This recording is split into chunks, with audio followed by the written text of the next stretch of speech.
আলেম ওলামারা আমাদেরকে ঠকাইছে, আমাদেরকে হক থেকে বঞ্চিত করে এদেশে যারা হক প্রতিষ্ঠা করতে চায় সেই হক তো এদেশে কোনোদিনই প্রতিষ্ঠা হবে না। আলেম ওলামারা আমাদেরকে ঠকাইছে।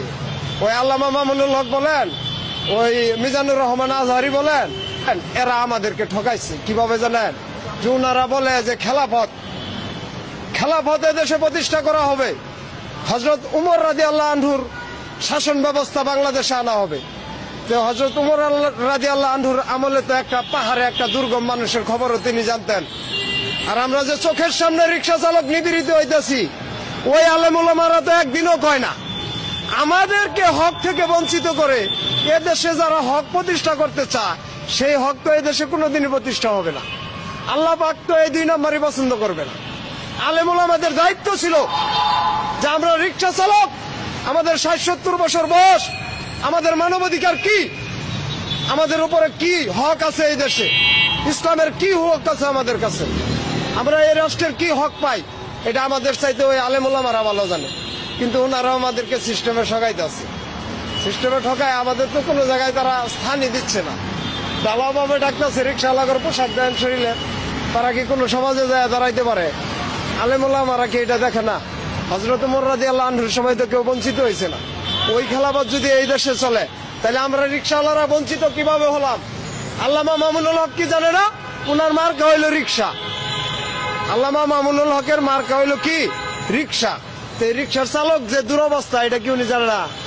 উনি আজ পর্যন্ত কোন একটা ওয়াজে বলছে যে আমাদের দেশে 70-75-80 বছর বয়স্ক একটা রিক্সা চালক, তাদের মানের অধিকার কি? আল্লাহ প্রদত্ত ভূমির কি অধিকার তারা পাইছে? তারা কি বলবে না? তারা তাদের হকের কথা বলতেছে, কিন্তু আমাদের যে হক এইটার কথা তারা বলতেছে না। আজকে এই কথা কইছি, হয়তো আলেম ওলামারা আমারে ধরতে পারে যে শালা তুই রিক্সাওয়ালা, এত বড় কথা কস আমাকে হুজুরের নামে। ওই হুজুরকে আমরাও সম্মান করি, শ্রদ্ধা করি। আমরা দীর্ঘদিন আশায় ছিলাম যিনারা আল্লাহর কালামের সবকিছু জানে, এই কালাম থেকে যে আমাদেরকে বঞ্চিত করা হইতেছে, অবশ্যই তারা এই কথাটা বলবে। কিন্তু দুঃখের বিষয়, ওনারা আমাদের এই যানবাহনকে মার্কা হিসাবে তৈরি করতেছেন, কিন্তু আমাদের যে দুরবস্থা এ ব্যাপারে কোনো কিছুই বলতেছেন। আর কার কথা বলবো? আমি তো শেখ হাসিনা, খালেদা জিয়া, অমুক তমুক কারো কথা বলি না। কেন?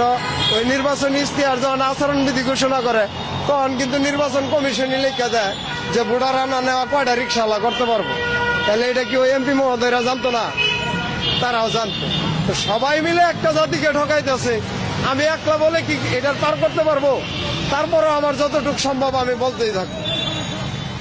কেন? আলেম ওলামাদের উচিত যে আমাদের নিয়ে কথা বলা। আমরা হক বঞ্চিত, আমরা মৌলিক অধিকার বঞ্চিত, মানব অধিকার বঞ্চিত, রাষ্ট্রীয় সেবা বঞ্চিত, সমস্ত সুযোগ থেকে বঞ্চিত, কিন্তু তারা আমাদের কথা বলে না। তারা আমাদের কথা বলে না।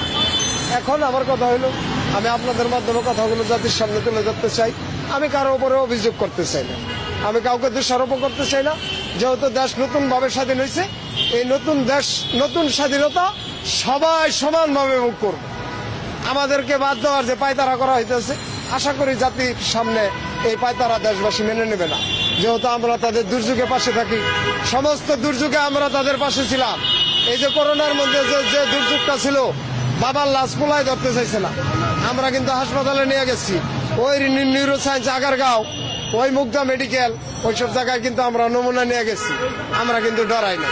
জাতির এই যে বৃষ্টিতে তলায় যায়, আমরা ছাড়া কিন্তু কোনো ভরসা থাকে না। আমরা জাতির দুর্যোগে থাকি। অবশ্যই এই দেশবাসী আমাদেরকে বিপদগামী করবে না, কখনোই আমাদের দাবিগুলো পিছনে ঠেলবে। শেষ বার্তা কি আলেম ওলামাদের কাছে? তারা যদি এই রাষ্ট্র গঠন করতে চায় কি ভূমিকা রাখা উচিত? আমি আলেম ওলামাদের কাছে বলছি যে আমিও একজন মুসলমান, আমি ইসলামী শাসন চাই, আল কোরআনের শাসন চাই। এটা আমার চাওয়া, এটা আমার ইমানি দায়িত্ব।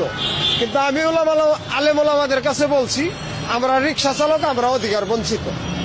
আমাদের মৌলিক অধিকার নিয়ে তারা যেন কথা বলে। আমরা তো শিক্ষিত না, আমরা কিভাবে বলবো? ওনারা আমাদেরকে বাদ দিতেছেন কেন? ইসলাম তো কাউকে বাদ দেয় না, এটা তো শান্তির ধর্ম। আমরা তো মুসলমান, আমাদেরকে এভাবে ছেড়ে দিলেন কেন? এই যে রিক্সা চালকদের মধ্যে যে কি অবস্থা, আপনি জানেন না? আমাদের নাম কোনো ব্যাংকে নামই নাই, কোনো ব্যাংকে আমাদের নামই নাই, আমরা বিশ্বের কাছে দেনা। তো হুজুরেরা কি এইসব বিষয়টা জানে না? হুজুররা কি এই পলিসিটা আমাদের সামনে কোনোদিন তুলে ধরছে?